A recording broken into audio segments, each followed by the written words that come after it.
Welcome back, everybody. It's me, Johnny 2000, ready to talk about another show. My Wizards Beyond Waverly Place review did really well, so I thought it would be really fun to dive back into Wizards of Waverly Place Season 2. So Season 1 showed us a lot of spells, potions, and mishaps, and I am so excited to talk about the more character development, the better spells, and the exciting seasonal progression that Season 2 has to offer. So in this video, we'll dive into the first 13 episodes, a season where the Russo siblings truly start finding their magical rhythm and face more challenging spells. And hopefully Max actually gets a lot more screen time. There's even more sibling drama, dramatic dating issues, and we're going to explore the iconic moments, evolving character dynamics, and magical mishaps that keep us coming back to Waverly Place. So whether you're a longtime fan or discovering the magic, let's get ready to break down the new season, the sophomore season of Wizards of Waverly Place. So Season 2 did 4 really good. Number 1, I would say, is the seasonal progression. It notes in Season 2, more character development and complexity provide... We start our Season 2 retrospective with Episode 1, Smarty Pants. So Jerry's away at a wizard conference, so Teresa's in charge of teaching wizardry. She gets frustrated pretty easily and hands the reins over to Justin. That's it! I quit! Justin, it's all yours! They focus on Smarty Pants, the enchanted piece of wizardware that allows the user to gain in-depth knowledge about any subject instantly. Meanwhile, Max notices a long line of students waiting at a particular water fountain, and apparently the water is really amazing. I don't know how water tastes really good. Now that is some fine H2O! So Max and his friend Alfred decide to bottle the water and sell it at school, convinced they can make a profit. Meanwhile, Harper is thrilled to join the Quiz Bowl, hoping to build a new reputation as the girl with brains, rather than just the fashion dynamo, which nobody actually thinks. Alex supports Harper's ambition, especially when she discovers that her crush, Dean, is helping set up the Quiz Bowl in the school gym. Looks like I'll be helping set up the gym for Quiz Bowl this year. So far, by the way Dean acts, he seems like some sort of Danny Zuko. I don't know if you guys have seen Grease, but I don't know, he's like kind of like an Italian version of that. But she's in a bit over her head when it comes to wiring the buzzers. Her mishap results in Nellie, one of Harper's teammates, getting a shock. Does anyone else's hair feel hot? Don't look at me, I'm a girl. I was just making posters. Causing her to drop the Quiz Bowl. Without Nellie, Harper's team faces disqualification, which would automatically hand the victory to Justin's team. But when Alex realizes it's Justin's team, she decides to be Nellie's replacement and help Harper. Alex, you got a D in lunch. Ooh, ouch! That hit me back. Oh! Alex recalls the earlier lesson about the smart pants and decides to actually break them out. At the Russo family sub shop, Max and Alfred start to bottle the fountain water, carrying it to school in containers and selling it to high demand. We know you have a lot of choices for your fountain water. We're glad you chose us. Zeke points out that their plan is flawed because the students don't have to wait in line and can get the original fountain water for free. Hey, there's no line here now! Hey guys, when we're done with these, we can use our empties to fill up at the fountain for free. Real smart, Max. At the Quiz Bowl, Alex puts on the Smarty Pants and turns her into a walking encyclopedia. What did we say, Zeke? If it's a guess, it's a mess. The game begins, and she answers every question in the first round with ease, leaving Harper feeling sidelined. Harper, who not only wants to impress the school with her smarts, is hurt by Alex's behavior and confronts her during the break. Harper! Harper! Are you kidding me? Would it hurt you to play along? Really? Really? Alex didn't realize, so she promises to let Harper take the spotlight in the next round. Teresa has a talk with Max about why he's selling bottled water from the fountain, and her advice is to give it more value. Portable. You can take it somewhere and drink it whenever you want. Oh, sort of like those little puppies that you can fit in your purse? No, nothing like that. I don't know what the lesson in this subplot is. Justin, as a detective, somehow narrows down what Alex Since when did you become such a smarty pants? Smarty pants! You're totally wearing smarty pants! But in the next round, Alex finds it challenging to hold back and eventually breaks her promise, jumping to answer the questions. Harper becomes frustrated, decides to leave, and is betrayed by Alex's insistence on winning. But seeing Harper's reaction makes Alex rethink her action, and she finally removes the Smarty Pants in front of everybody. Guys, you can't do that. You're gonna end up in a charge. And it's so disturbing because since she wore the pants so long, her legs are skeletal, which I don't know why that was necessary, but it's kind of cool. She and Justin hastily exit the gym, hoping to avoid further embarrassment. Harper comes in to thank Alex for leaving because Nellie was able to come back and she was able to get the final question. Max listens to his mom about adding value to the water bottles and gives out puppies with the water, which that's kind of smart, Max. Don't think I want a puppy. I'm adding value. If you don't take it, it's a ripoff.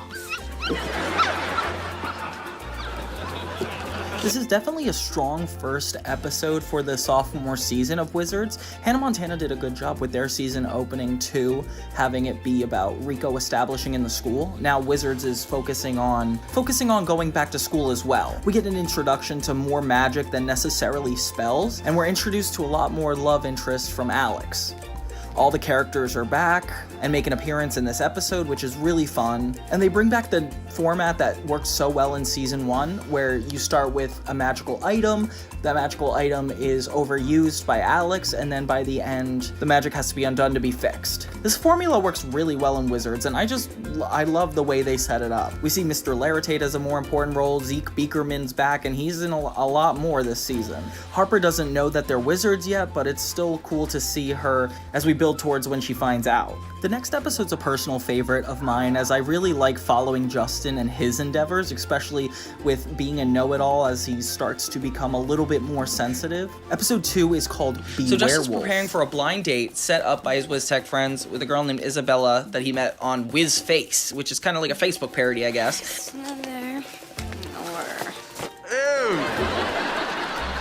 Yep, I'd go with the hoodie. Alex tries to discourage him, reminding him that people aren't always who they appear to be online, and recalling the time that Justin mistakenly invited a centaur to the Wiztech prom. Don't you wish she would have told you she was half horse and half girl before you asked her to Wiztech prom? There's a funny moment where a woman comes to the door and they actually think it's Isabella. Here's your floral wristlet. Thanks. And here's some mail that came to my apartment by accident. Despite Alex's concerns, Justin does meet with Isabella and is delighted to find that she's actually a pretty girl. Justin is pumped that he wasn't catfished once again. Alex quickly grows suspicious when Isabella exhibits unusual behavior, such as growling and tugging at her sweater. That was fun. Really? Because my word was awkward. That leads to a really uncomfortable moment between the two. Meanwhile, Max and his friend Alfred are earning money by walking their teacher's dog in hopes to save their cups on chains to avoid the inconvenience of asking for cups. We own a restaurant. We've got hundreds of cups. Weird invention. As the day progresses, Jerry and Teresa mistake Isabel for one of Alex's friends and are surprised that Justin is actually on a date with a pretty girl. Because of Justin's past mishap with the centaur, they actually try to discourage him from dating Isabella. Well, we need your help with something else. What? That thing. What thing? Justin, get in the kitchen right now. Isabella hears the concerns, leading to an awkward moment where Jerry and Teresa realize they need to stop talking about somebody who's standing right there. Justin and Isabella head to the park, and things get stranger as Isabella starts rolling around on the grass, chasing and enthusiastically greeting random people. Alex, spying on them disguised as a tree, watches in disbelief, and Max and Alfred actually come by with Tucker. Alex tries to demonstrate that Isabella is more dog-like than human by tossing a frisbee, which Isabel eagerly fetches. Justin brushes off Alex's concerns, accusing her of being jealous of his new romance. We both love catching plastic flying discs in our mouth. When Alex confronts Isabella about any of her details on the WizFace profile, she reveals that she's not a dog but a werewolf and assures them that werewolves are loving and don't eat people. Oh, that's assuring. So what? Not seeing things coming is the roller coaster of love. And I'm strapped in, ready for the ride. Today I found out my girlfriend's a werewolf. Yay!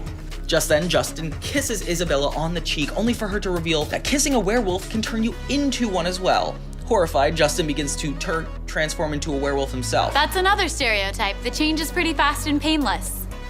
Really? Justin is immediately turned into a werewolf and insists that he and Isabella might feel more accepted at the park rather than the home, so they leave. And I don't care what you say, if you're a human, werewolf, whatever, if you jump off a New York City building, you're not surviving that. After Justin leaves, Max shows up with his new cup on a chain and offers one to Alex, suggesting they compete to see who can fill it with spit the fastest. Alex decides quickly that she needs to go get Justin back before she hangs out with Max. Where are you going? Meanwhile, in the park, Justin and Isabella discuss the stereotypes about werewolves, with Isabella complaining about the inaccuracy of werewolf movies. Justin admits he likes werewolf movies, with Isabella getting annoyed, suggesting it's something he should have listed on his profile. Because I think you left something out of your WizFace profile that's pretty big. What? Teresa, Jerry, and Alex search for Justin, eventually finding him at the park. Teresa scolds him for his reckless decision, and Jerry announces that he knows a potion recipe that can reverse the werewolf transformation. Initially, Justin bathes in the potion, but then Jerry realizes that the potion was supposed to be ingested, so Justin drinks it and returns it to his human form. Jerry explains that he's misinterpreted. Justin is finally back to normal with a lesson about online dating. I love the fact, I can't imagine they understood the full implications of dating apps at that time, especially for underage kids. That's also the weird thing. I didn't know Justin, who's like probably in high school, is able to go on and meet girls online. I think that would be a red flag. Max's side plot is really not necessary in this, but it is kind of funny. I like seeing Max run around. And Alex trying to prove Justin wrong is really sweet because you could tell there's a little bit of care in there, and since she's not really doing anything else, it's nice to give her some credit for that. I love Justin's motivation in this, like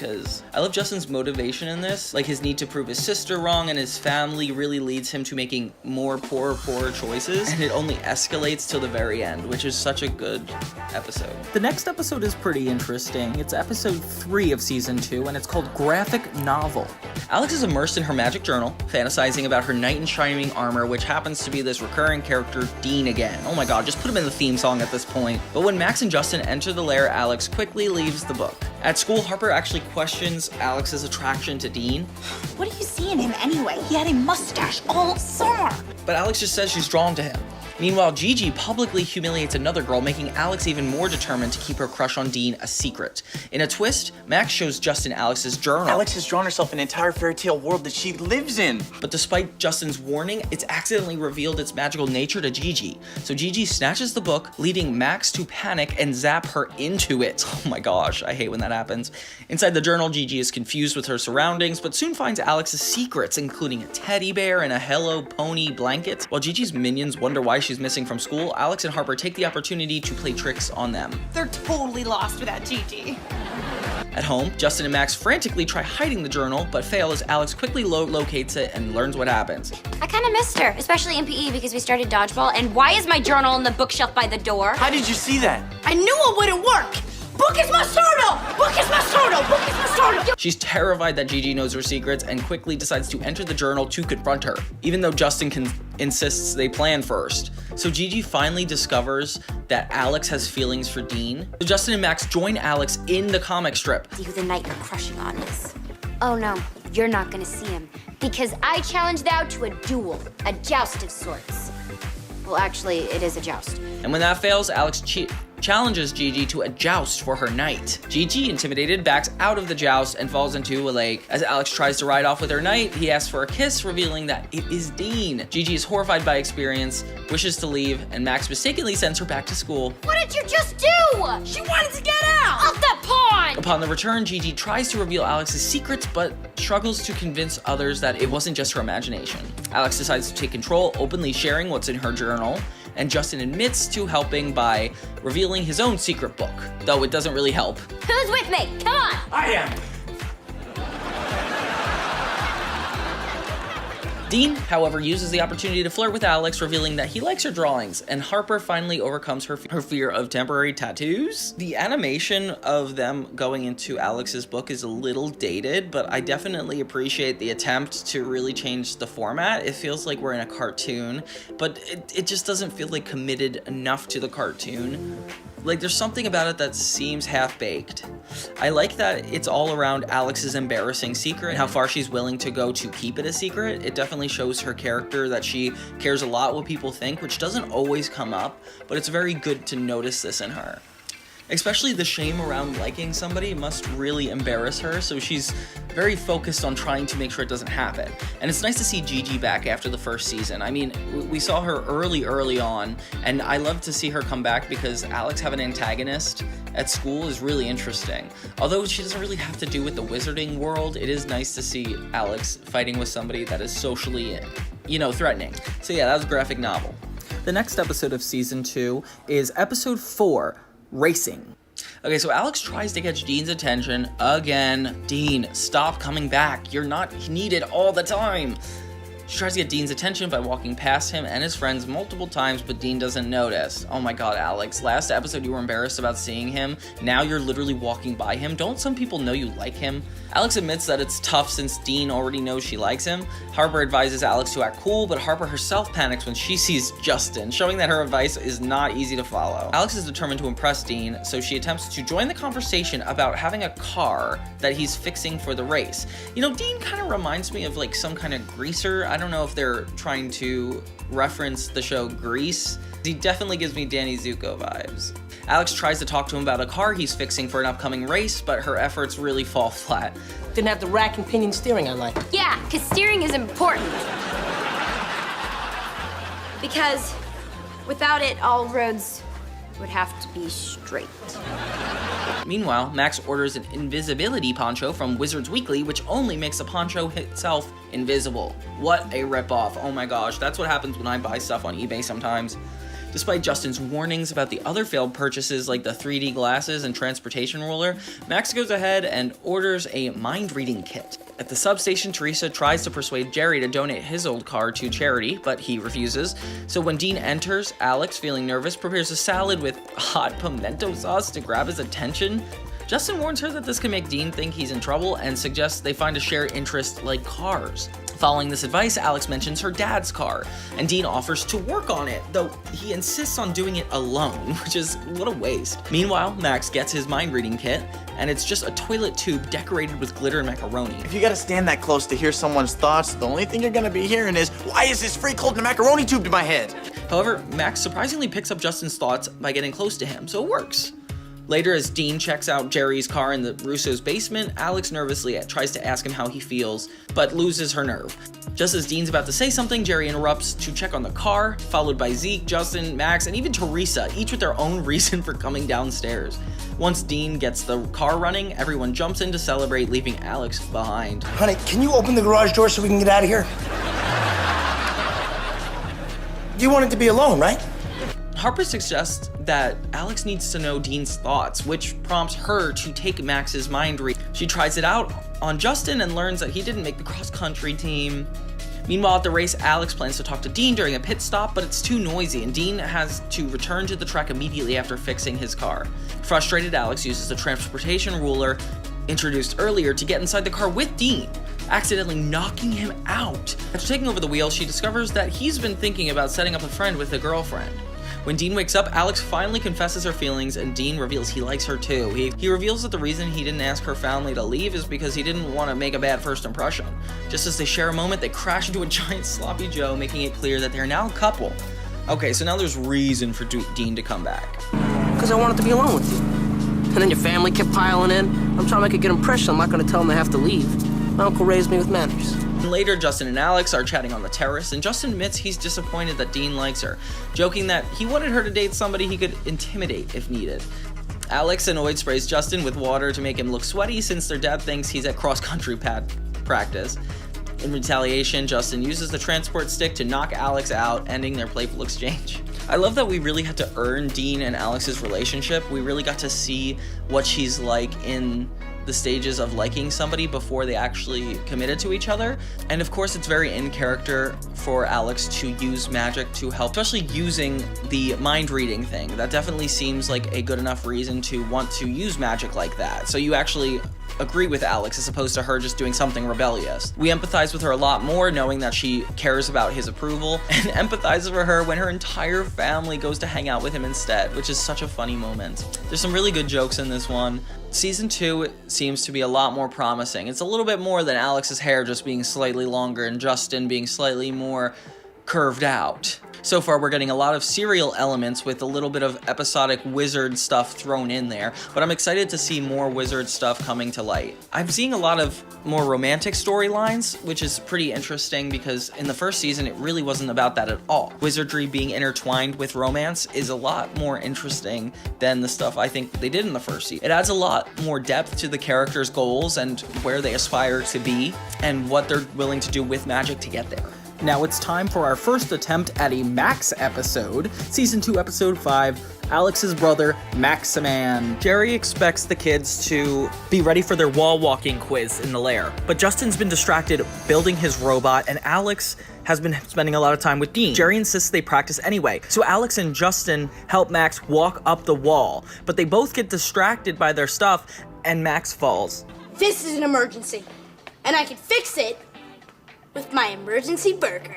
Dean asks Alex to go on their first date at a skating rink this Friday night. Alex doesn't like first dates, but she agrees to go anyway. Justin comes in, warning her that Dean is bad news. So does Harper. He has a keychain with a bottle opener on it. He even uses it on Twist-On. Okay, Justin and Harper, you guys have had a couple episodes to warn her at this point. It's too late. Dean tells Alex they're trying to find a date for his friend, which means that they're actually not going to go alone. This upsets Alex, so she asks her mom for advice. Teresa tells her that she had a same situation, but she got rid of the couple? What does that mean, Teresa? So Jerry comes to Max, telling him that there is a deli robber around the area, and he's been robbing delis in alphabetical order. Max realizes that means the Waverly substation is coming up next. The deli robber just robbed the Umbrella Stand Deli. And that would mean A-B-C-D-E-F-G-H-I-J. So he transforms into Maximan, asking his dad to learn a spell. Jerry says that he could use a spell that would require 2 extra wizards. He's trying to convince Max and his brother and sister to learn more about magic, and it is funny. That's because you need 2 other wizards to help you out.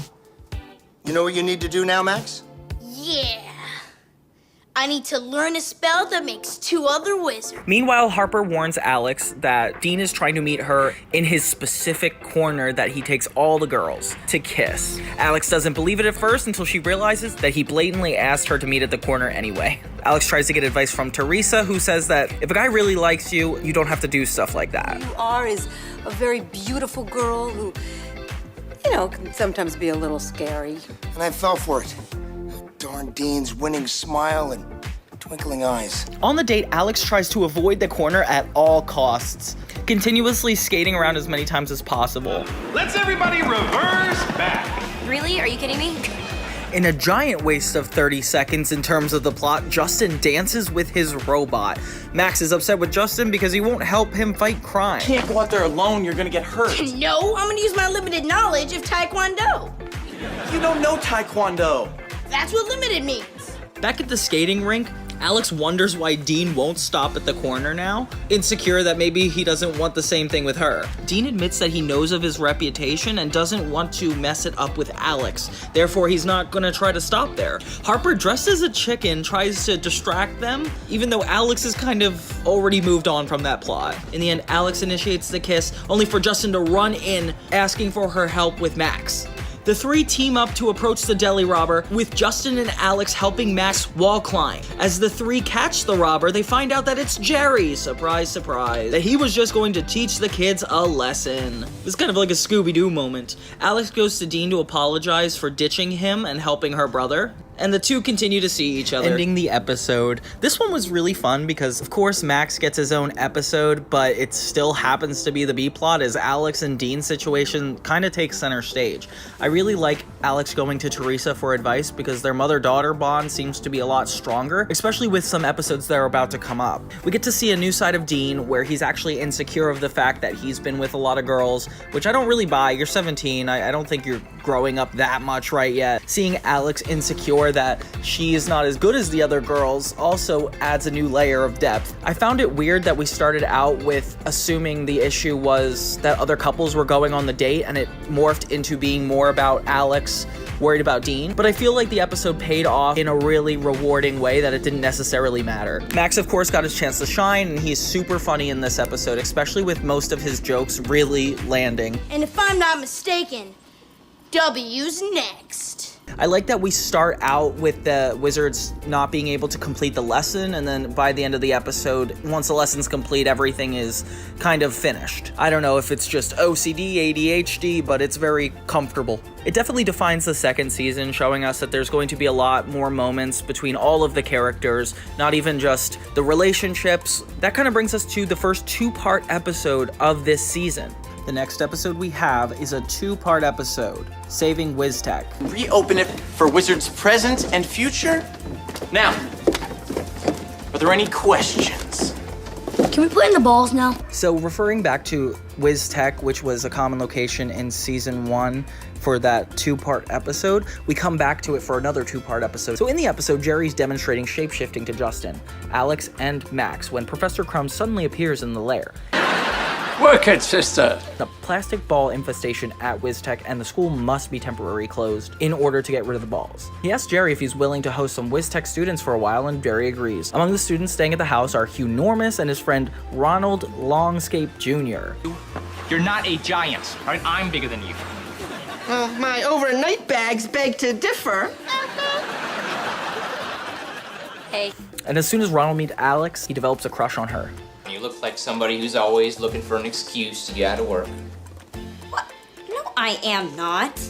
Here, let's discuss it. Later in the Waverly substation, Ronald is talking with Alex. Meanwhile, Max has decided, in order to blend in with normal humans, Professor Crumbs needs to look the part. Max gives him a tracksuit identical to the one he's wearing. You're doing nothing. I'm learning how to shock people with my pants. I'd hardly call that nothing. Justin decides to go to Wiztech to investigate the ball infestation himself. There he meets... Who's your son? I'm never gonna tell you. What's your name? Ronald Longcape, Sr. Is your son Ronald Longcape Jr.? Are you a detective? Ronald Jr.'s father. After a brief conversation, Ronald Sr. admits that he was the one behind the ball infestation, and Justin surmises that he and his son are evil. Justin attempts to cast a spell to stop Ronald Sr. from doing any more evil, but the spell's blocked by the plastic ball. Later on, Alex and Ronald have dinner together at a restaurant, and they walk back to the substation. Ronald tells Alex he can't wait for their next date, but Alex quickly tells him that he has the wrong idea because she already has a boyfriend. When Alex goes inside, Harper is angry and reminds her that she has Dean and shouldn't be hanging out with Ronald in the first place. I am stopping. Stopping seeing you. Forever. See you in school. Later on, Dean comes to the Russo's house and breaks up with Alex. While he leaves, we see that Dean is really Ronald in disguise. Earlier on, Ronald had tricked Dean by promising to take him to Alex. I'm not too worried about Dean. Hey, look, I think I know where Alex is. Why don't you come with me? All right, thanks. Hey, you're okay, Ronald. But let me know if you see that other Ronald. That guy's in big trouble. When they were alone, Ronald used the spell to put Dean in a block of jelly and shapeshift into him. Meanwhile, at Wiztech, Justin makes a deal with the child executives of Wizworld Industries. As long as Justin lets them put up signs around the school to advertise Wizworld products and allows them to play in the plastic balls, they'll help remove all of them. Well? Then yeah, sure, I guess. That night, Alex goes with Ronald to the torch of the Statue of Liberty. She's upset with Dean breaking up with her, but Ronald tells her to forget about him. He then moves to the stars in the sky to spell out a question, asking her if she likes him, which I'm not sure is a smooth move or really creepy. She says she does, but now that she and Dean have broken up, she feels like Ronald's the only choice. Ronald is weirdly overjoyed and starts to act strangely, using the evil voice. That's perfect. Oh, more perfect than you will ever know. Then during the credits, we see the executives have made a good on their promise to cleaning the plastic balls out of Wiztech, and in the corner of the room, Ronald has hidden the giant block of jelly with Dean inside. Episode ends with "to be continued." A big debt of gratitude to Justin Russo for saving Wiztech by removing the plastic balls from our hallowed halls. When arriving at Wiztech, things start to look a little weird. Ronald is speaking in innuendos, spells are going wrong, and the school is being overrun by advertisements. But none of us care because Max is finally at Wiztech with us. Ronald is keeping Dean locked in the supplies closet that his dad runs. And you're a very special girl. Very, very special. Still unbeknownst to Alex, Ronald lures her up to the Tower of Evil to play Tetherball of Evil, which will turn them both evil. Meanwhile, Justin is trying to figure out how to get the school out of the advertisements. Tea and affordable? Hi. This professor has been brought to you by Wizworld Industries. He's rushing around and he encounters Professor Crumbs, who heard a rumor that Alex went up to the Tower of Evil, and he must make sure she doesn't do that with Ronald Landscape. Max, hearing the whole conversation, tells them it's exactly who she went with. So Professor Crumbs has them run to get her before it's too late. When Max and Justin get up to the tower, it's already too late, and Alex is playing with Ronald. Ronald, caught, reveals his whole plan. I am taking over Wiztech and making it evil. And, Professor Crumbs, I'm firing you? His whole evil plan to them. Minutes after he tells them this evil plan, Alex and Ronald are turned evil and get like a Frankenstein and Frankenstein's wife like makeover. Professor Crumbs, walking up seconds after they turned evil, tells them there is a way to reverse the spell. One of them must be in love with someone else, and Alex realizes she's in love with Dean, thus breaking the spell. Overcome with love, Ronald tells Alex that he's done with Dean, saying they'll never find him. At the moment, Ronald's dad comes up with Dean in the elevator. Justin, we have to take the stairs! Couldn't we just wait for the elevator to come back up? Justin, even I know that's a bad idea. Seeing his father's mistake, Ronald jumps up into the elevator and tells him not to follow him, or Lover Boy gets it. Justin, in a quick moment of intelligence, jumps them down, casting a spell called Pillars for Feet. Catching Ronald, who barely gets away, Alex takes Dean out of the jello. Having a moment, they realize that they're both madly in love with one another. The end. Well, that's how much I love it. I love it so much. More than you will ever know. The Wiztech episode is really fun because with all the character development we've been experiencing with Alex and Dean and Justin's love life and just Mac's random side plots, we actually jump back into the wizard world, especially with Wiztech. I mean, in the first season, that was a really interesting concept to parody Harry Potter, and the stakes were really high when we saw Justin almost get taken away to Volcano Island, and now it seems like there's a lot more reason to come back, like something's going wrong at Wiztech, and we get to see this Professor Crumbs again, which is really funny. Learned that his beard is removable, which was kind of random. And I love it when he's promoting Wizworld Industries. I just like this old man. He's cool. I want to bring him for an interview on this channel. I just don't know what I would talk to him about. It's also funny that Ronald Longscape Jr. and Ronald Longscape Sr. were never mentioned again. I mean, you might as well have made them famous people, because if they were just going to be in one episode, what's the point? Justin's very thoughtful in this episode and trying to do something for the greater good, which is different than him being usually, just a know-it-all snotty. Like, I like seeing this side of him more. He's becoming more of a leader, which is very welcome, and a little bit more neurotic than he was in the first season. I feel like he had a little bit more crueler intentions, but he's becoming a little more looser and opening up a little bit more. Dean being weaved into the plot just makes everything a lot more interesting, especially with how much we've built up so far in the season with him. It's really fun to watch Ronald Longscape Jr.'s deception in this, because it's a very interesting plan that really makes Alex consider being with him. Like, I don't know how he's so manipulative. It's random though, because it's like, why is there a 2-part episode without necessarily like a huge reason? Like, it wasn't a Halloween special, even though I used it in the Halloween video. It wasn't like a TV movie. It just felt like an extended episode. But usually there's a reason for the extended episode. Like, for example, Hannah Montana has Jake Ryan. iCarly usually has a big event. Like, this isn't really an event episode. And not even as much as the original Wiztech episode was promoted heavily, and it was a big deal. But this one wasn't promoted as heavily. And going back to Wiztech so soon makes it a little bit less impactful. So I'm curious what went around deciding to do this for the second season. Like, did they not commit enough to the execution of it? Did they not feel proud of it? Especially when Alex has turned evil, like, that's a really intense moment. Like, I would love to have seen that in a promo. I would have watched it, because I definitely think I missed this one growing up. I didn't think it was anything special. But overall, really fun special. I wish it took itself more seriously. Okay, now we got Harper Knows, the moment we've all been waiting for, guys. This episode is really important, unlike episodes in the past. It's Harper's birthday, and it means a lot for her to ask Alex to come PopCon to help her with her outfit, but Alex really doesn't want to. PopCon's in town? Hey, Teresa, PopCon's in town. Popcorn's in town? Oh, PopCon is in town? popcorn's in town? These two guys that came in the first season that represent the Wizard Council tells the Russos that they need to be aware there's an emergency and wizards are using their powers all willy-nilly, so the Russos need to go there to stop it, I guess? Young wizards love PopCon because they blend in with all the other costumed geeks and weirdos. Thank you. Alex tells the group that she can't help because if Harper sees her there, she's gonna know she didn't want to celebrate her birthday.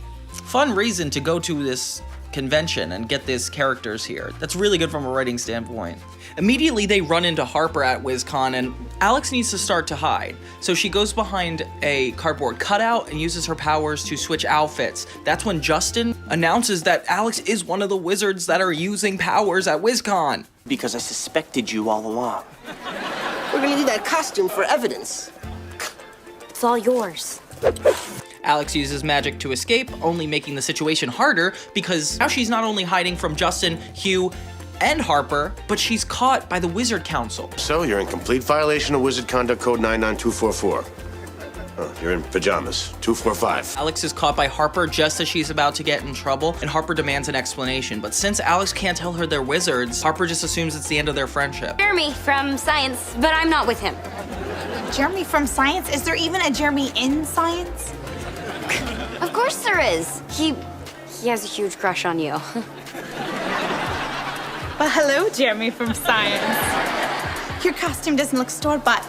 This goblin is suspiciously not quick enough to disparage her comments, but I think it's just genuinely because he doesn't know what to say. So you helped Jeremy with his costume, but you refuse to help me, your best friend, with mine? Harper's costume gets mixed up with the charmed version because of Alex, leading to another issue. That's a fully loaded wizard-powered costume with superhero capabilities.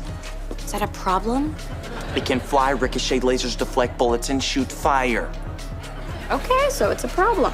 During the contest, Harper starts floating, and the wizard police are able to cover it up using ropes. Alex eventually decides that this is not enough, and she needs to tell Harper that she's a wizard. And I would know that because I'm a wizard. I changed my mind about the Hannah Montana episode. I definitely think it's a little bit more impactful for Alex to wait a season and a half to tell her best friend that she's kept this secret. It definitely makes the stakes a lot more higher, and Alex being so pressed to make this decision and being so thoughtful makes it seem a lot more important. At first, Harper doesn't believe her until Alex actually takes her into space. It's lame. There's no way a stupid magic trick is gonna make me think you're a wizard. But look at where we are. In the end, the Russos show Harper the magic lair, while Jerry and Justin plot to erase Harper's memory using a spell. However, this doesn't end up happening. And this was really a much needed layer to the show. I mean, it's a little more family than Hannah Montana, so of course they'll take longer. They didn't need to tell Harper so quickly, but now that Harper knows, name of the episode, there's going to be so much more stories opened up to them, like Harper needing to keep the secret. And it's really funny when the goblin pretends to be Jeremy from science. But yeah, this episode was fun because because being at a wizard con is such a funny premise, especially as wizards, tracking down the people. Okie doke. So the next episode is called Taxi Dance. So the Russos received some really bad news. Cab number 804, the cab where Alex was born, is being retired. Remember the lottery ticket numbers, but not the room that I was born in? Wanting to preserve the memories, Alex secretly charms the cab back to life. No, I'm gonna use magic on the cab. We're gonna put the tools near the cab so people think we worked on it. But if we do that, isn't that cheating? Harper, magic is cheating. Later, the cab begins to talk, and Justin figures out that Alex used magic on it. Did you just say something? No. Alex, did you just say something? No, I was hoping you did. What's with the confusion, tweeners? It was me, Cab 804! Alex decides to take advantage of the cab's offer for free rides to school, but the cab soon becomes overly attached, following her everywhere and even to school. Stand next to it, maybe it'll blend in.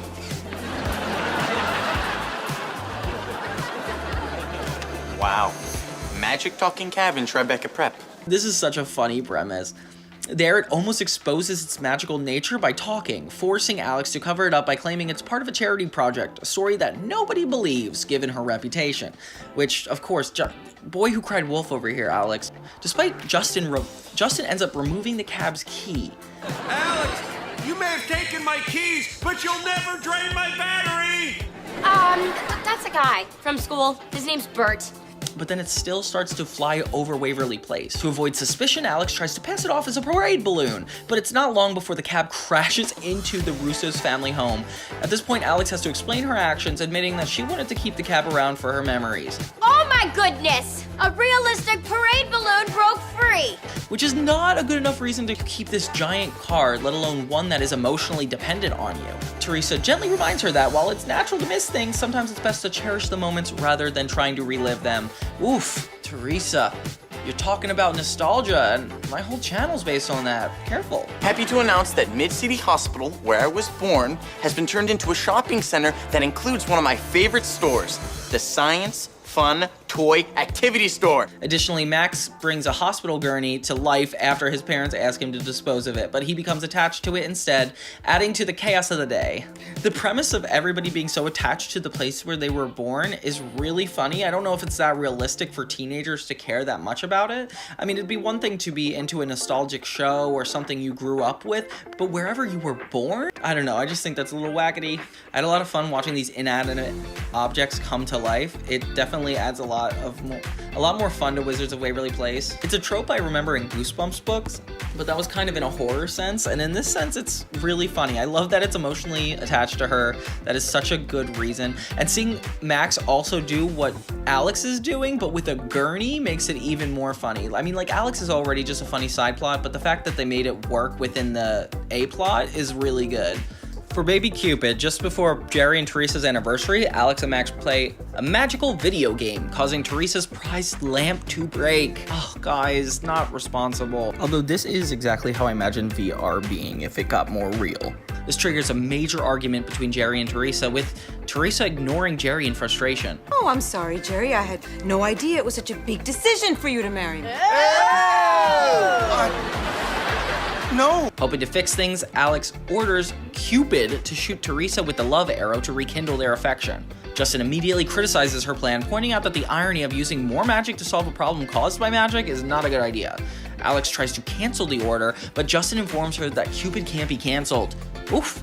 Then go on Twitter and try, Justin. Go on Twitter and try. Soon, Cupid arrives, but Max accidentally breaks his arrow, rendering him unable to complete his task. Oh, hey, look, it's bendy.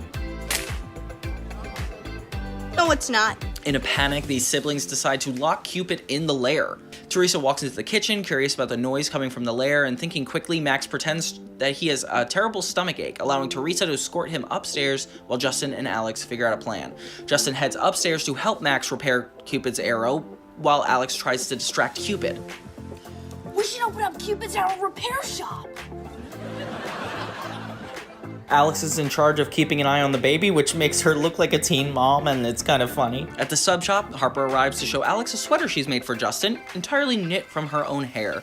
Oh god. When Alex mentions that Justin's upstairs, Harper eagerly heads up to see him. Justin and Max manage to repair Cupid's arrow just before Harper arrives, but as Max plays with the arrow, he accidentally shoots Justin, causing him to fall in love with Harper. Oh, Justin, this is the best day of my life. I should have made you a hair sweater years ago.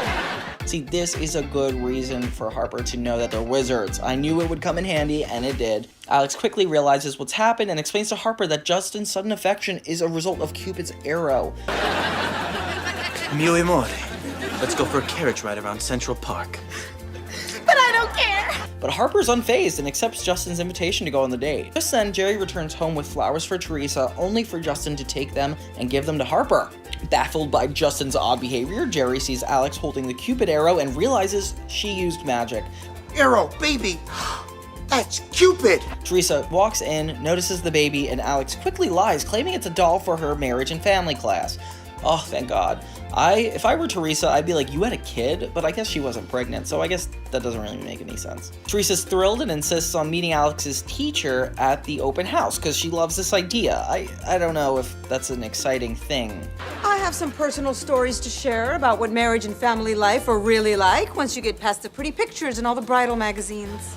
When she sees Max with Cupid's arrow, she breaks it, thinking that it's something dangerous for Max to play with, leading them to need to fix it again. At school, Justin continues wearing Harper's hair sweater, and they begin spending more time together. It's really funny seeing these guys as a couple, especially since it's not going to inevitably pan out. Like, I love to actually see what it would be like in a realistic setting. Like, it's not a fantasy, it's just us watching them be weird.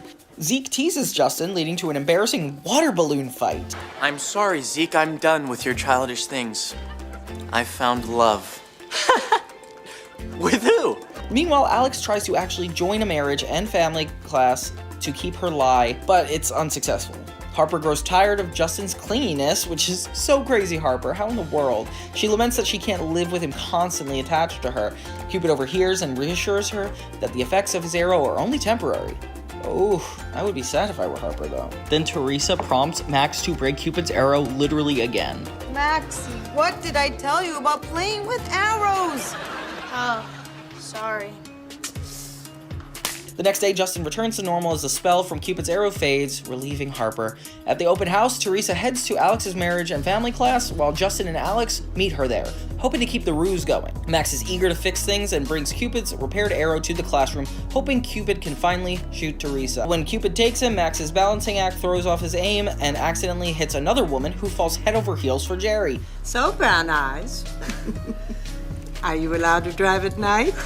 This prompts a surge of jealousy from Teresa, leading her and Jerry to finally resolve their issues and stop fighting. Back at home, Teresa decides to take matters into her own hands. She sticks the arrow in herself, effectively allowing Cupid to finish his task and leave. The family's chaotic adventure with love magically comes to an end, with the Russo's family relationships back to normal for now. This one's really cute. I think it's definitely a great Valentine's Day episode. Not a lot of shows can successfully manage a Valentine's Day episode, but I definitely think this is a really cute one. Max is finally involved in the A-plot, which thank God. I'm so happy that your actions are finally having to do with the series. And being a parents episode is really new for especially this season. I feel like the last season we had a lot of issues going back and forth, but this time having it be the main driver is really interesting, especially seeing Teresa. We only saw her in the Quinceañera episode as a main character, and seeing her be involved in the magic this way is really fun. All these magical items in season 2 are very interesting. Like, not only is there Cupid's arrow, but there was also the Smarty pants and Max's mind reading little, I don't know what that thing's called, but there's a lot of props used in this season. I like the idea of magical items because it adds a lot of significance to them, and it reminds me of Shaolin Showdown, which is another retrospective I made. Go check it out. And it's nice to have a break from Dean for even just a little bit, because we've been building this guy up. At this point, he's like kind of a main character. So season 2, episode 11, Make It Happen. Jerry brings in a special guest to the lair, a man who's part gargoyle, and the kids can't get over his face. Does it hurt to always be smiling like that? Actually, it's more of a numb feeling. The man tells them that he's kind of like their wizard guidance counselor, guiding them through what they should do in the future, which is a really interesting concept, as we all have done that in high school. It's really cool, though, because we finally get a look into what happens when wizards don't win the family competition, which means that they need to have a backup plan. So all these kids are thinking a lot more about their future than before. Alex, in search of a plan B, tries to tack onto Justin's in joining a rock band, but Justin doesn't want to work with her. Suddenly, everybody in the family wants to be a musician. Alex wants to be a drummer, while Justin plays the guitar, and Teresa suggests that she and Justin be in a band together. Oh, no, I can't. This makes Justin reconsider being in a band with Alex, and the two team up. Meanwhile, Max wants to be a magician when he gets older. Jerry really wants the kids to work at the substation, but they just want to do their creative endeavors, which is a little too real. You named the band Burn without even consulting me? I do everything without consulting you. Why should I start now? Alex and Justin fight a little bit more as they get ready for their upcoming performance. Alex threatens to kick Justin out of the band, who in return kicks her out of the band. The half-gargoyle comes to talk to Alex about her plan B. The half-gargoyle man reveals that Jerry's plan B was actually to be a professional bull rider, and that taking over the substation happened later. Alex attempts to apologize to Justin in hopes that they could reform the band. You remember that one time when I apologized to you? No, when was that? Oh my goodness, can we please stop talking about it? You get the point. Alex allows Justin to rename the band so that way she can still be in it. As it comes time for their performance, Justin and Alex see an empty Waverly substation as they start to sing a long song. The song goes on for a while, as it usually does in these musical performance episodes of Disney shows. As the Waverly substation fills with a bunch of people, the band becomes a lot bigger of a hit than either of them predicted. The gargoyle even loves it. Who wants my sweat towel? I do. Take it. Put your number down on my hand, just set it. Jerry admits that the two proved him wrong and that maybe they can do their creative endeavors. Max! Dude! What did you do? The audience was all an illusion. Jerry admits to the kids that he just really cares that they are going to be okay in the long run. Justin admits that it's pretty cool that Jerry himself didn't have a practical backup plan, but still everything happened to work out. They celebrate the conclusion of the episode by taking Jerry bull riding, and then we have a small sequence where Teresa tries to sing along with the band. This episode is so cute because they tackle really mundane issues that the wizarding world could have, like for example, having a guidance counselor that helps guide what they're going to do if they don't don't become wizards. That's such a real-life applicated premise. Kind of reminds me in high school when they told us we had to figure out what we were doing for a living. Seeing the kids go through it here, dealing with the art versus the actual practicality of having a safe career is really fun, especially being covered up by the fact it's wizards, like makes it feel like it's a lot more real world than we expect. Max as a magician is really funny, but I do feel bad that he's always taking the back seat to these plots. Although he's a lot younger than the other Russo kids, so I feel like it is fair that he's not taking it as seriously quite yet. The man playing the gargoyle is such a good actor, but he died years ago, unfortunately. And he really helped shape the wizarding world by being half gargoyle, half man, with his occupation of helping the wizards. Overall, really good episode. That takes us to Season 2, Episode 12, Fairy Tale. So Justin needs a letter of recommendation from Mr. Lara Tate, who says he will write it if Justin directs the school play of Peter Pan. No offense, but isn't that kind of blackmail? Blackmail is just the sort of thing they teach at good old Clementine College. Meanwhile, Mr. Lara Tate also tells Alex that she has not fulfilled her extracurricular activities. Can you guess where this is going? Well, I'm the new reviewer for the school newspaper. I've always known you had promise, honey, and now I know what it was for. But if Alex finds a loophole that she could be a part of the school play, but not do anything by having Harper be Tinkerbell and her being the understudy, so she wouldn't have to do anything. Alex tries to get Justin, who is the director, to hire her as Tinkerbell's understudy, but he tells her she has to audition. Why? You know I'm a good actor. I've been acting like I like you for years. Jerry's super excited that his son's doing the play. Justin asks Jerry if he should have Alex be Tinkerbell's understudy. Which one of these is the understudy? Got it? Oh, yeah. During auditions, Justin gives the role to Zeke Beakerman, which is not how auditions work. Usually you have to at least go through everyone before you assign someone. During the audition, they cast Harper as Tinkerbell, and Alex tricks Justin into hiring her as the understudy. I make my own decisions. No, you don't. Yes, I do. Prove it. Fine. Watch. Alex Russo's the understudy. There. So Why? I don't want to do it. you have to. I'm the director. Okay, then fine. I'll do it. Just as quickly as Harper is cast, she slips off the stage, already needing Alex to fill in for her. I almost slipped in my cheddar cheese fairy dust. Don't you have an understudy? I'd rather not say. With things already looking bleak, Zeke also broke his neck, causing Jerry to want to step in. I'm gonna play Peter Pan. We'll just say I'm your cousin visiting from the country. A country of what, old dudes? Alex takes Harper up to a fairy agency where she tries to hire an actual fairy to take over her role so she doesn't have to do it. Do you see one you like? Anyone really standing out? Anyone popping for you? These are pictures of the same fairy. Alex attempts to give the fairy her role, but she'd rather be a cop than a fairy again. While Alex is trying to pull off her scheme, she's actually never learned her lines. So when we get to the actual show, she ends up improvising everything that happens. Ew, is this diet? And in a very Alex-like fashion, doesn't even want to sit on the floor. She just puts a pillow down and falls onto it. Zeke overacts, and it's really funny. The fairy comes on stage and uses actual magic, which everyone worries about exposing wizards. So Alex attempts to capture it during the show, only knocking over set pieces and causing a giant scene. Meanwhile, Max the whole time is going to be writing for the school newspaper, and he actually does a review on the school play. He writes a pretty good review. In this ambitious production, Tinkerbell swats down her own inner demon and is then able to help others. It ends on a positive note with Justin finally getting the letter of recommendation he wanted. This episode's really fun because I love it when shows do episodes where they're putting on a musical. I personally am a big theater kid, so watching it is always funny. I love seeing actors playing actors on stage and seeing things go wrong. It reminds me a lot of The Show That Goes Wrong, which is a really funny actual Broadway show. They did this trope on The Sweet Life of Zack and Cody. They did it on they did it on almost every show, and it always is hilarious.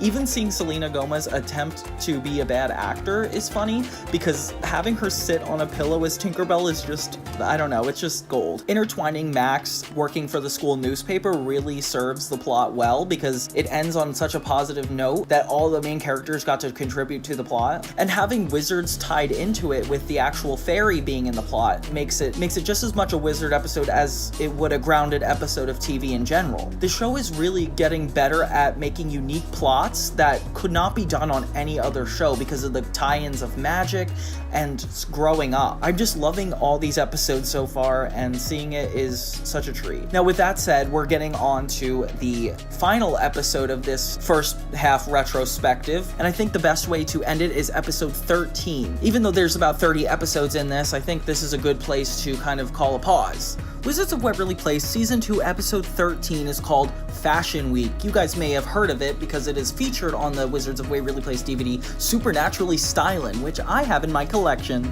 Okay, so Jerry informs Alex and Justin that the wizarding world is undergoing a lot of rolling blackouts because somebody left the door open at the wizarding power plant, allowing dragons, the power source, to escape. As a result, Alex and Justin temporarily lose their power. Meanwhile, everybody in town is getting ready for Fashion Week. Justin and Zeke are gawking at the girls that are coming for the project, and Harper's actually working for Mr. Frenchie, the guy in charge of it. Seizing the moment, Alex convinces Harper to let her take care of a one-of-a-kind dress. I need to use magic to lock this up in like a magic lockbox or a magic treasure chest or... Oh, how about a magic dress vault? Despite her promise, Alex wears the dress and is caught by Justin in her room. In a sibling spat, Alex spills food on him, prompting Justin to retaliate with a hug and ruins the dress. With no magic to fix it, Alex must find a solution on her own. Meanwhile, Justin and Zeke brainstorm ways to interact with the models participating in Mr. Frenchie's fashion show, and later Alex confesses to Harper that the dress is ruined. We could talk about who ruined the dress. You did. Or we could live in the moment. Just then, Mr. Frenchie tells Harper his show's double booked. Alex, who's with Harper,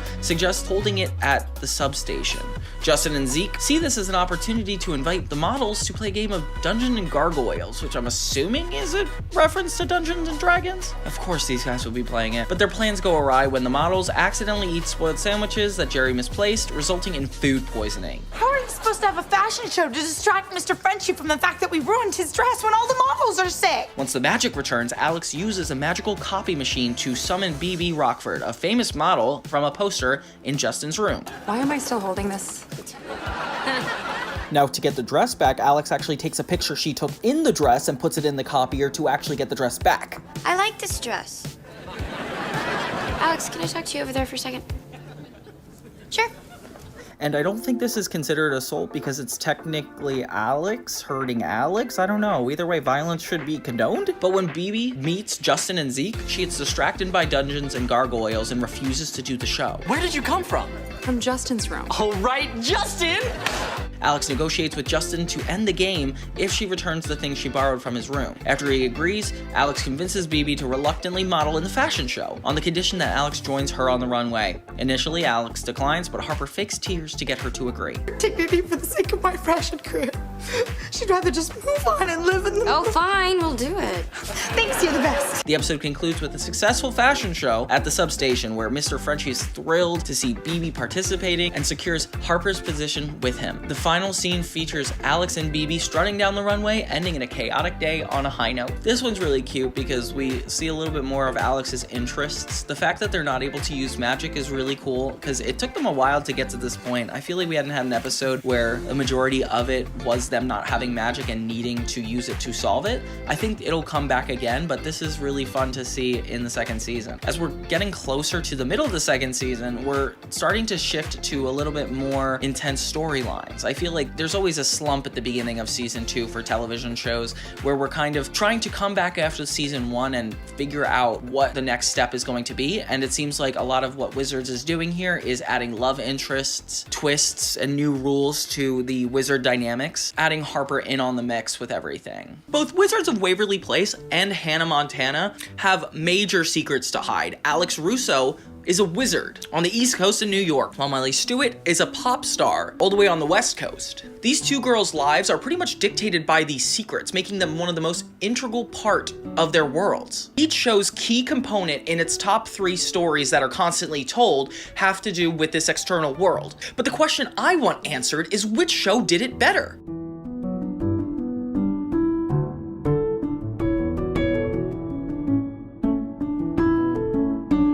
What's up, guys? I'm Johnny 2000, and this is Wizards vs. Hannah. Which secret is better? I've recently released the second season of Hannah Montana Retrospective, so if you haven't seen that yet, check it out, or you could check out the Wizards of Waverly Place Season 1 Retrospective. Without further ado, let's dive in. Let's take a look at both episodes again and kind of give them a side-by-side comparison and then check into it again. I'll call this section the evidence before we make our points. So every Hannah Montana episode title references a song, like Lily, Do You Want to Know a Secret is a play on the Beatles song, Do You Want to Know a Secret? Okay, Miley Stewart's best friend, Lily Truscott, buys 2 tickets to see a Hannah Montana concert for her and Miley. Because Miley's secret is Hannah Montana, she says she can't go. So at the concert that night, Lily and Oliver end up actually sneaking into Hannah Montana's dressing room. Get out of here right now or I'll call security! Wait, no, I'm sorry. I was just looking for a souvenir. My name's Lily Truscott, and I'm a huge fan. She finds out that Miley is Hannah Montana. Aren't you gonna get that? No. I'm talking to you. That would be rude. Miley then explains to her why she did not tell her and then shows her the Hannah closet. However, when Lily tries to convince Miley she should tell her secret at school, Miley thinks it's a terrible idea. And that kind of gets them into a big fight. Everything I was afraid that would happen, happened. So episode 2, Miley Get Your Gum, and the episode title's a play on the song Annie Get Your Gun by Squeeze, is basically Lily knows Miley's secret and Oliver still doesn't, which he tells her that he loves Hannah. Deep down, maybe, just maybe, you feel the same way. Miley and Lily actually try to get him to turn his attention to other girls because Miley is worried that if she told him the truth, he'd be in love with her too. So the girls come up with a plan to get him to hate Hannah. Oliver and Hannah meet at the Malibu beach and she chews gum because she knows he hates it. I totally understand if you want to transfer your obsession to Mandy Moore. You know, she's blonde again. No. My love is bigger than my disgust. Even Oliver's fear wouldn't stop him from loving Hannah, so in a last-ditch effort, Hannah ends up chewing black licorice gum, even so far as blowing a large bubble which pops in his face, which is kind of gross. And in desperation, Miley pulls off the wig and shows him her identity. Oliver faints in shock. When he wakes up, he accepts Miley's secret and wants to be just friends, which is exactly everything everybody wanted at the beginning. Okay, now we got Harper Knows, the moment we've all been waiting for, guys. This episode is really important, unlike episodes in the past. It's Harper's birthday, and it means a lot for her to ask Alex to come PopCon to help her with her outfit, but Alex really doesn't want to. PopCon's in town? Hey, Teresa, PopCon's in town. Popcorn's in town? Oh, Popcorn is in town? popcorn's in town? These 2 guys that came in the first season that represent the Wizard Council tells the Russos that they need to be aware there's an emergency and Wizards are using their powers all willy-nilly, so the Russos need to go there to stop it, I guess? Young wizards love PopCon because they blend in with all the other costume geeks and weirdos. Thank you. Alex tells the group that she can't help because if Harper sees her there, she's gonna know she didn't want to celebrate her birthday. Fun reason to go to this convention and get these characters here. That's really good from a writing standpoint. Immediately they run into Harper at WizCon and Alex needs to start to hide. So she goes behind a cardboard cutout and uses her powers to switch outfits. That's when Justin announces that Alex is one of the wizards that are using powers at WizCon. Because I suspected you all along. We're gonna need that costume for evidence. It's all yours. Alex uses magic to escape, only making the situation harder because now she's not only hiding from Justin, Hugh, and Harper, but she's caught by the Wizard Council. So you're in complete violation of Wizard Conduct Code 99244. You're in pajamas. 245. Alex is caught by Harper just as she's about to get in trouble, and Harper demands an explanation. But since Alex can't tell her they're wizards, Harper just assumes it's the end of their friendship. Jeremy from science, but I'm not with him. Jeremy from science? Is there even a Jeremy in science? Of course there is. He has a huge crush on you. Well, hello, Jeremy from science. Your costume doesn't look store-bought. Goblin is suspiciously not quick enough to disparage her comments, but I think it's just genuinely because he doesn't know what to say. So you helped Jeremy with his costume, but you refuse to help me, your best friend, with mine? Harper's costume gets mixed up with the charmed version because of Alex, leading to another issue. That's a fully loaded wizard-powered costume with superhero capabilities. Is that a problem? It can fly, ricochet lasers, deflect bullets, and shoot fire. Okay, so it's a problem. During the contest, Harper starts floating, and the wizard police are able to cover it up using ropes. Alex eventually decides that this is not enough and she needs to tell Harper that she's a wizard. And I would know that because I'm a wizard. I changed my mind about the Hannah Montana episode. I definitely think it's a little bit more impactful for Alex to wait a season and a half to tell her best friend that she's kept a secret. It definitely makes the stakes a lot more higher, and Alex being so pressed to make this decision and being so thoughtful makes it seem a lot more important. At first, Harper doesn't believe her until Alex actually takes her into space. It's lame. There's no way a stupid magic trick is gonna make me think you're a wizard. But look at where we are. In the end, the Russos show Harper the magic lair, while Jerry and Justin plot to erase Harper's memory using a spell. However, this doesn't end up happening. And this was really a much needed layer to the show. I mean, it's a little more family than Hannah Montana, so of course they'll take longer. They didn't need to tell Harper so quickly, but now that Harper knows, name of the episode, there's going to be so much more stories opened up to them, like Harper needing to keep the secret. And it's really funny when the goblin pretends to be Jeremy from Science. But yeah, this episode was fun because because being at a wizard con is such a funny premise, especially as wizards, tracking down the people. Wizards of Waverly Place is more of a family sitcom, therefore it's revolving around 5 or 6 of the characters. Hannah Montana is more about a coming of age following Miley Stewart. Therefore, the central plots really revolve around specifically her, not as much Billy Ray or her friends. Being a fantasy versus a regular teen sitcom, it's funny that the common trope they share is showing the best friend their secret life. Miley shows Lily her Hannah Montana closet, while Alex shows Harper the wizard lair. The thing that's interesting about the Hannah Montana one is that there's still a lot of room in the episode for this to have an impact on Lily in a negative way. We didn't really get a chance to see Harper have a negative impact on this yet. Hannah Montana is a very intimate show about Miley and her connections, and Wizards is more about the wizarding world and how it affects their family. That will always be a factor. Hannah Montana took 2 episodes to explain to both Miley and Lily, who were Miley Stewart's best friends, that she lives a double life. Wizards of Waverly Place waits till season 2, episode 9 for Alex Russo to tell her best friend Harper that she is a wizard. But the longevity is how long it took for them to reveal the secret. And I would argue that Alex not telling Harper for as long as she did almost is kind of a negative impact on her character. Like, why did she need to take so long? But I definitely want to disparage that because of the fact that it is a family sitcom, and that's not really fair to put the two against each other in that sense. The risk for Miley is pretty big because it would change the entire course of her life and everything she's earned. However, if Alex gives away her secret, only will her whole family be exposed, but there's a chance that the entire wizarding world could be exposed. Being a fantasy show when Hannah Montana is not, it's hard to put the two next to each other. But you know what? I'm the one who chose to do it, so I'm gonna keep going. It would be funny though if they treated it the same as Hannah Montana, where in order for Harper to fit into the wizarding world, she had to dress up as a wizard and fit in the way Lily has to dress up as Lola Luftnagel. But I don't know, that's not even entertaining. Wizards kind of starts out with the advantage, having a more intimate relationships at the get-go. Hannah Montana's family already isn't affected by the decisions. The thing I like about the Hannah Montana pilot is that Lily already has her own expectations of what Hannah Montana is like, giving them a very direct confrontation, which is such an exciting scene to happen, as opposed to the Wizards one where Alex kind of brings it up out of nowhere and Harper isn't really emotionally invested until she finds out.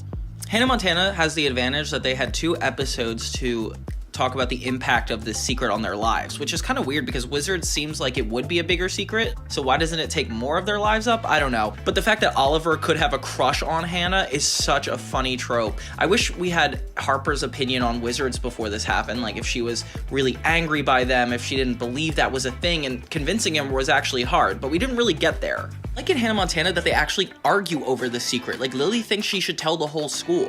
I don't think Harper had a moment where she's like, hey, you should tell everybody you're a wizard. So the plot doesn't necessarily affect the characters long term as much as it does Hannah. Something on the Russo's side for being more impactful is the fact that it does affect the whole family. You know, Billy Ray, Jackson, Robbie, they're not affected by Hannah's issues as much as the Russos would all be affected by Alex's issues. The stakes feel a lot higher in Wizards just because everybody's affected by it. Something that bothers me about the reveal with Harper, though, is that it feels kind of like there was no build up to it. Like, we wasted the double episode so far on saving Wiztech in this season, but the episode where Harper figures out is only one episode, and it kind of happens at the tail end of something else being its central plot. So if anything, it's a B or C story. Meanwhile, Hannah Montana's episode is an A story. Like, it is the most important thing in the episode, and it is what drives everything, while WizCon is the thing that drives everything in the other episode. Another thing with Wizards is the anticipation for further stories is a lot more desired. Like, we've been waiting and imagining what it would be like if Harper knew, as opposed to Miley's side where Lily and Oliver know so quickly that we don't really have time to imagine what their reaction could be. Wizards does get the advantage, though, having come out after Hannah Montana, because the writers were able to see how that secret landed, and they probably actively were able to choose to keep it that long. I would argue for the Hannah Montana show, even if the secret's not as good, it allows Hannah Montana to dive deeper into the characters earlier than Wizards was able to. Let's talk about reason, like the reason these secrets came out. Miley Stewart seemed to not have a choice. It seemed like Lily found her out, and that's why she had to come clean about it. I know she was guilty and she felt like she did need to tell her, but it wasn't necessarily her decision when it came out. And same thing with Oliver, actually. She had 3 or 4 plans of ways to keep the secret before she inevitably decided, let me tell him. Alex, however, was guilty the entire time and always focused on trying to get Harper to know. If anything, Justin and her family were the only thing getting in the way of her telling. Alex's character comes from a more genuine place. So that's going to be another point for the Wizards of Waverly Place.